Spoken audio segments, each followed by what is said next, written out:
Deadlifts are the second most important whole body exercise, and they focus on extending part of the body.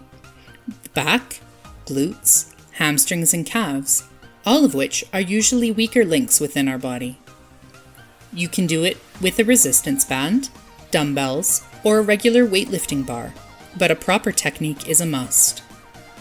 Grasp the dumbbells or resistant band placed under your feet, and take them to the sides of your body. Stand with your feet in a narrow stance.